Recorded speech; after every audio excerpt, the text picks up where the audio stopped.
السلام عليكم ورحمة الله وبركاته، ازيكم عاملين ايه؟ يا رب تكونوا بخير. النهارده جبت لكم وصفة جميلة لزيادة الوزن.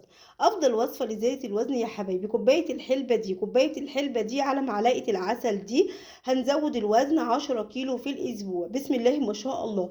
افضل وصفة يا جماعة لزيادة الوزن الحلبة الحصى تشربيها الصبح على الريق قبل الفطار بنص ساعة، ومعليها معلقة عسل اسود، يعني هنحط عليها معلقة العسل الاسود كده وهندوبها اهو زي ما انتم شايفين، ونشربها الصبح على الريق قبل الفطار بنص ساعة. هتزود الوزن بتاعك 10 كيلو و15 كيلو في الاسبوع. بسم الله ما شاء الله. وصفة جميلة جدا ومتوفرة في البيت. طبعا انتوا عارفين ان العسل متوفر عندنا. يعني هنغلي كوباية الحلبة دي، الحلبة الحصى كلنا عندنا طبعا الحلبة متوفرة عندنا.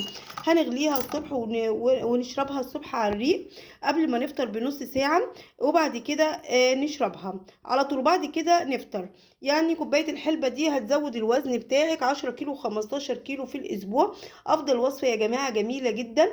وطبعا قبلها بتبقي وزن نفسك، بتشوفي وزنك قد إيه، يعني علشان تعرفي نفسك زدت كام كيلو في الأسبوع. يعني وصفة جميلة وسهلة جدا جدا ومن البيت يا جماعة. دي وصفات طبيعية لزيادة الوزن، يعني دي أفضل وصفة لزيادة الوزن. الحلبة على معلقة عسل اسود، يعني مش هنحليها بسكر، هنحليها بمعلقة عسل اسود او معلقة عسل ابيض. طبعا العسل فيه قدرة فائقة جدا جدا لزيادة الوزن بسرعة. وممكن نحط لها معلقة خميرة بيرة او معلقة خميرة فورية، يعني لو متوفرة خميرة فورية او خميرة بيرة هنحطها برضو على كوباية الحلبة دي ونشربها الصبح على الريق قبل الفطار بنص ساعة. هنزود الوزن بتاعنا بطريقة سهلة جدا جدا وجميلة. اتمنى الفيديو يعجبكم. ما ننساش الصلاة على النبي ولايك واشتراك في القناة عشان يوصل لكم مننا كل جديد.